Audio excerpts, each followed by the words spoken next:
Hello दोस्तों, मैं आपको सीधे ले चल रही हूँ। नन्ही परी को न्याय मांगने के लिए डोला गांव की सब महिलाएं एकत्र हुई हैं और आप देख सकते हैं कैंडल लाइट मार्च में आपको ले चल रहे हैं यहाँ पर। 7 साल की बच्ची जो यहाँ से शादी अटेंड करने के लिए हल्द्वानी गई थी।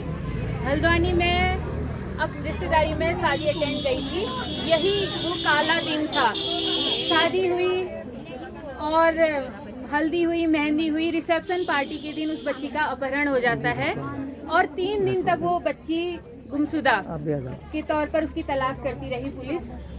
3 दिन बाद वो बच्ची हल्द्वानी के जंगल टूटा हुआ था, उसका पैर टूटा हुआ था और उसका हर अंग दर्द में। उसको इतना दर्द दिया था उन दरिंदों ने, इस कदर उसको मारा था। वो कितना चीखी होगी, कितना कराही होगी और कितनी आहें उस बच्ची ने भरी होगी, ये हम माओ से अच्छा कोई नहीं समझ सकता है। इसलिए अपनी बच्ची को न्याय दिलाने के लिए आज मातृशक्ति यहाँ पर उपस्थित है। उस बच्ची को जो नन्ही कली, सिर्फ 7 साल की वो बच्ची थी, 7 साल की, जब उसके दूध के दांत भी नहीं निकले थे, उस उम्र में उस बच्ची ने क्या कुछ सहा और सहने के बाद उसकी सांसें थम गई। उसके दर्द को शब्दों में बयां करना मुश्किल है, हम लोग बयां नहीं कर सकते हैं उसके दर्द को। वो किस दर्द से होकर गुजरी है और किस हालत में, किस निर्ममता के बाद उसकी हत्या हुई है, उसको हम लोग महसूस भी नहीं कर सकते हैं। महसूस करते हुए भी हम लोगों की रूह कांप रही है। उसने कितनी बार मम्मी मम्मी वो चिल्लाई होगी, कितनी बार वो पापा पापा चिल्लाई होगी। वो सिर्फ अपने माँ बाप के लिए नहीं चिल्लाई, वो बच्ची चिल्लाई, पूरी मानव जाति को उसने पुकारा, पूरी मानव जाति को उसने पुकारा कि मुझे बचाओ। लेकिन उसको बचाने वाला कोई नहीं था, कोई उसको बचाने के लिए नहीं आया। उस बच्ची की सांसें थम गई, मर गई वो वहाँ पर। उसके पिता को जब उसकी लाश मिली, इस हालत में उसकी लाश मिली कि उसके पिता उस मंजर को देख नहीं पाए। उसकी माँ को तो शायद उसकी लाश दिखाई तक नहीं गई, क्योंकि वो इस हालत में थी कि उसको देख नहीं पाई उसकी माँ। तो हम लोगों से अच्छा उस बच्ची का दर्द कोई समझ नहीं सकता है। हमने उस बच्ची को न्याय दिलाना है। उसके बाद पैरवी हुई लोअर कोर्ट से। 5 दिन बाद जब उसका बच्ची का स्केच बना आरोपी का कि कौन आरोपी है, पूछताछ हुई, आसपास के लोगों से पूछा गया कि कौन था आरोपी, क्या तुमने किसी को देखा। तो जिन लोगों ने बताया कि वो एक ट्रक ड्राइवर था और उसका स्केच बना, कई लोगों ने, कई दुकानदारों ने, कई बच्चों ने उसको देखा था, उसका स्केच जारी होता है। 5 दिन बाद पंजाब लुधियाना से वो आरोपी पकड़ा जाता है। अख्तर उसका नाम था, अख्तर अली नाम का वो अभियुक्त पकड़ा जाता है। लोअर कोर्ट से उसको फांसी की सजा होती है, हाई कोर्ट से उसको फांसी की सजा होती है। लेकिन 11 साल बाद सुप्रीम कोर्ट में जब मामला गया तो सुप्रीम कोर्ट से अख्तर अली नाम का वो अभियुक्त बरी हो जाता है, बाइज्जत बरी। तो अगर अख्तर अली बरी हुआ तो हत्यारा कौन है, किसने की वो हालत हमारी बच्ची की? उसको हल्द्वानी के जंगलों में एक हाथ टूटा हुआ, एक पैर टूटा हुआ, उसके साथ दुष्कर्म करके उस हालत में किसने फेंका? ये सबसे बड़ा सवाल आज हम लोगों के बीच में है। और हमें न्याय चाहिए, अपनी बच्ची के लिए न्याय चाहिए। कब तक वो माँ बाप, क्या उनको चैन की नींद आती होगी? जब से हमने इस प्रकरण को सुना है, ये प्रकरण हम लोगों के सामने आया है, रात को भी हम लोगों की नींद खुल रही है। तो उन माँ बाप के बारे में आप लोग सोचिए, क्या उन लोगों को रातों को नींद आती होगी? वो मंजर देखने के बाद उस पिता की दिन का चैन और रातों की नींद उजड़ी हुई है। वो पिता न्याय के लिए दर दर भटक रहा है, वो माता पिता दर दर भटक रहे हैं। लेकिन जो पैरवी, जिस वकील ने सुप्रीम कोर्ट में पैरवी की, वो उत्तराखंड की भी नहीं थी। सरकार की यहाँ पर बहुत बड़ी विफलता इसे हम कहेंगे कि उत्तराखंड की वकील तक वहाँ पर नहीं रखी गई। मध्य प्रदेश से एक वकील आती है और उस बच्ची की पैरवी करती है। तो जिस सुप्रीम कोर्ट की वकील की फीस 1 से 1.5 लाख रुपए होती है, वो फीस अख्तर अली नामक वो ट्रक ड्राइवर कहाँ से लाया? ये दूसरा बड़ा सवाल हम लोगों के बीच है कि उसको वकीलों की फीस तक की फंडिंग कहाँ से हुई?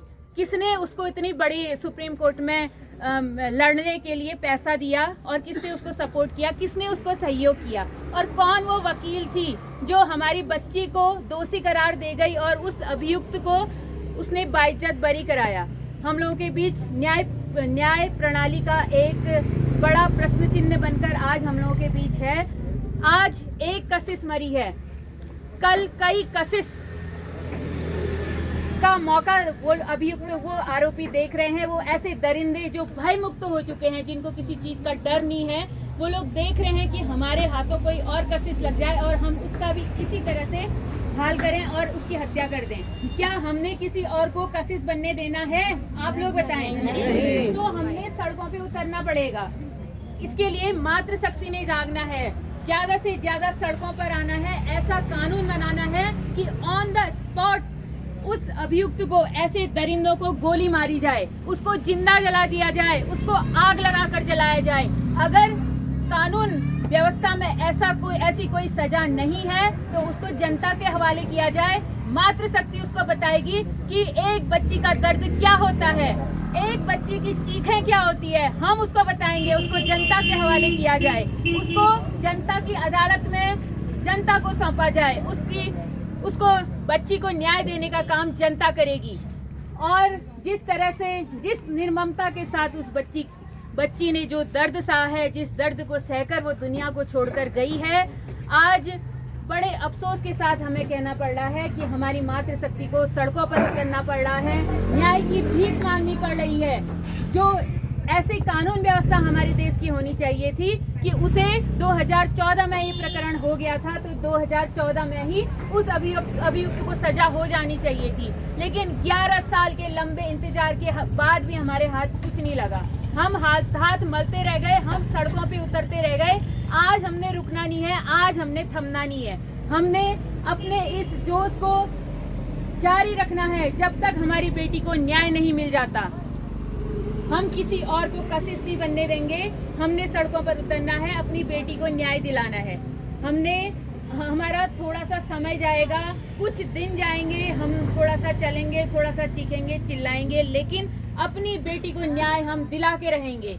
जब तक बेटी को न्याय नहीं मिल जाता, उस दोषी को, उस दरिंदे को फांसी पर नहीं लटकाया जाता, तब तक हम लोग रुकने वाले नहीं हैं। ये आज हम लोग ठान के चले हैं।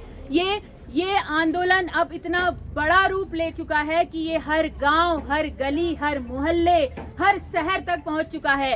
देहरादून से पूरे राज्य में इस आंदोलन की लौ अब जल चुकी है।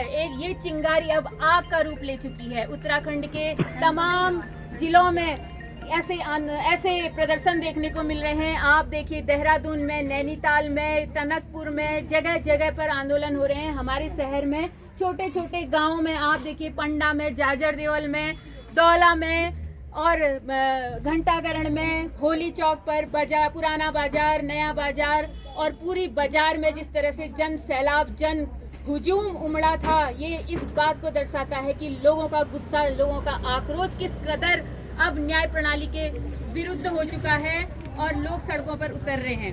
तो हम लोगों ने इसी जोश खरोश के साथ अपनी बेटी को न्याय दिलाना है और अपनी बच्ची के हक की लड़ाई अब हम लोग लड़ेंगे। जब तक हमारी बच्ची को न्याय नहीं मिल जाता, हमारे पड़ोस के गांव पंडा की रहने वाली थी वो बच्ची, पंडा में महेश चंद जी की बेटी, जो छोटी सी बेटी हम लोगों के पड़ोस में पली बड़ी, 7 साल उसने यहाँ पर अपना बचपन गुजारा। एक दिन वो हल्द्वानी गई और उन दरिंदों के हाथ लग गई। तो सोचिए, हमारी बेटियां जो शहर से बाहर जाती हैं पढ़ने के लिए, लिखने के लिए, उन बेटियों का क्या होगा? उनका रखवाला कौन है?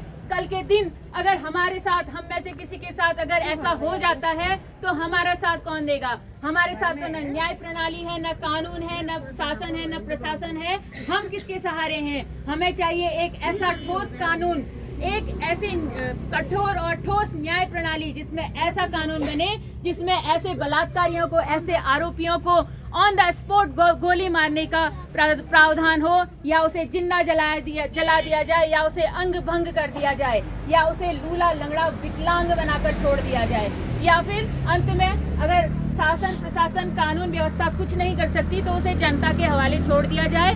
जनता उस बच्ची का और अपना न्याय स्वयं करेगी, ताकि ऐसे दरिंदों को भय बने।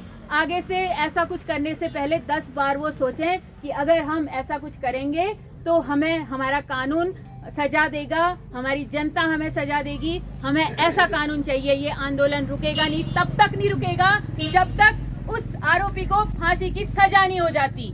हमने उसको सजा दिलानी है। जिस दिन वो फांसी के तख्त पर झूलेगा उस दिन हमारा ये आंदोलन रुकेगा। हर गांव, हर गली, हर मोहल्ले में ये आंदोलन अब बड़ा रूप ले चुका है।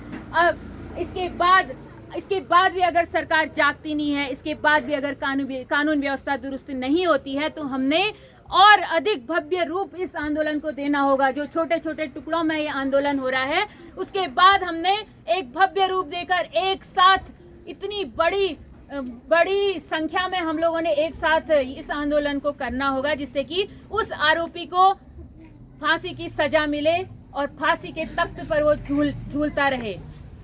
इसी के साथ हम अपना कैंडल मार्च शुरू करेंगे और यहाँ पर कई महिलाएं हैं। मैं चाहूँगी वो अपना आक्रोश व्यक्त करें, अपना गुस्सा व्यक्त करें और कहें अपनी बेटी के बारे में। हम भी एक बच्ची को पाल रहे हैं, हम भी एक बच्ची को पोस रहे हैं, हम भी एक बच्ची की माँ है, हमारे घर में भी बच्चियां हैं। तो अपनी बच्चियों के लिए और जिस बच्ची को हमने खोया है उस बच्ची के लिए 2 शब्द कहें। अपने अंदर, आप लोगों के अंदर जो गुबार भरा है उस गुबार को आप बाहर निकालें, अपना आक्रोश व्यक्त करें और कोई भी एक करके अपनी बातों को यहाँ पर रखें।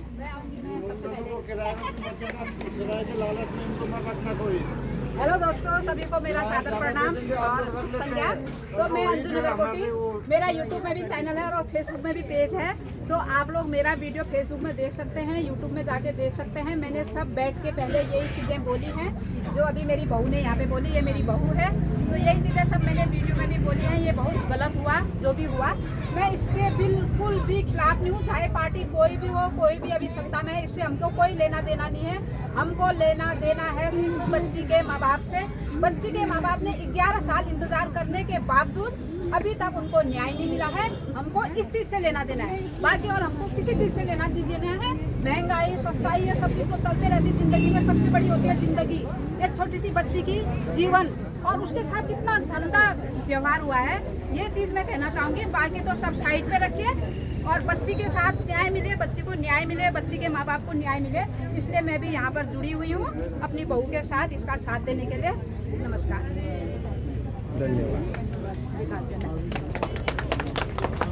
आज हम लोग महिलाएं सब यहाँ जमा है क्योंकि हम लोग को छोटी सी कशिश के न्याय के लिए लड़ाई के लिए हम लोग यहाँ खड़े हैं। ये दरिद्र को फांसी मिलना चाहिए, ये है काम हमारे। क्या कहें आप बोलिए। हम तो सबके साथ खड़े हैं। फांसी चाहिए उसके लिए। आज नहीं बोलेंगे तो कब बोलेंगे? आज तो बोलना है, बोलना ही पड़ेगा। आज एक संगठन बनाना है। एक शब्द बोलने में भी आवाज कांप रही है, कुछ बोलने के लिए भी शब्द नहीं है। उस बच्ची को कैसा लगा होगा, क्या हुआ होगा उसके साथ।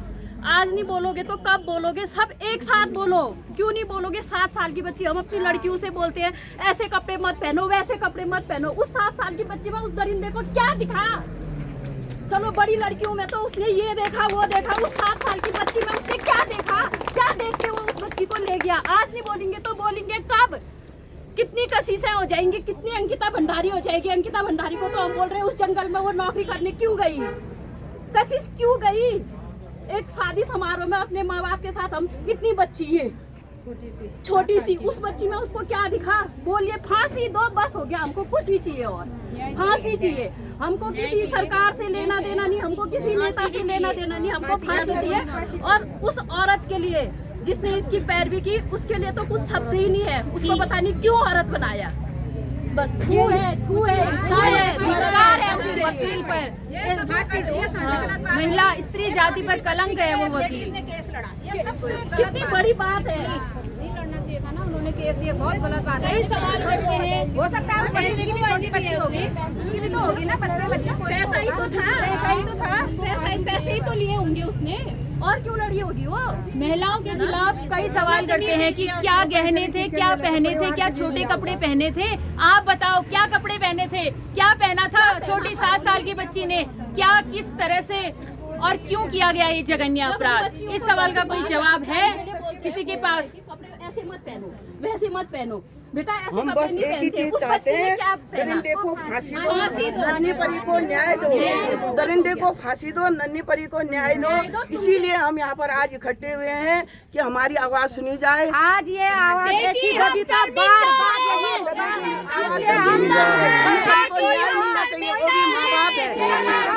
सरकार से क्या करना है? सरकार बीजेपी हो भाजपा हो, सरकार ने करना चाहिए, करना चाहिए। एक छोटी सी बच्ची है वो, उनकी बच्ची नहीं है, सब पूरे बच्ची है वो, उसको न्याय मिलना चाहिए। हम यही चाहते हैं कि बच्ची को न्याय मिले। मातृशक्ति जिंदाबाद, न्याय चाहिए, न्याय चाहिए, फांसी दो, फांसी दो, फांसी दो, अभी दो, आज दो, अभी दो, आज दो, अभी दो। बेटी हम शर्मिंदा हैं, तेरे कातिल जिंदा है, बेटी हम शर्मिंदा हैं, तेरे कातिल जिंदा है। चलो, नन्ही परी को न्याय दो, न्याय दो, न्याय दो, नन्ही परी को न्याय दो, न्याय दो, न्याय दो। बेटी हम शर्मिंदा हैं, तेरे कातिल जिंदा है, बेटी हम शर्मिंदा हैं, तेरे कातिल जिंदा है, नन्ही परी हम शर्मिंदा हैं, तेरे कातिल हम है। कशिश के हत्यारों को गोली मारो सालों को, कशिश के हत्यारों को गोली मारो सालों को, कशिश के हत्यारों को गोली मारो सालों को। नन्ही परी को न्याय दो, न्याय दो, न्याय दो, नन्ही परी को न्याय दो, न्याय दो, न्याय दो। हत्यारों को फांसी दो, अभी दो, आज दो, आज दो, अभी दो, आज दो, अभी दो, फांसी दो, फांसी दो, आज दो, अभी दो, नन्ही परी को न्याय दो, न्याय दो, न्याय दो। मातृशक्ति जिंदाबाद।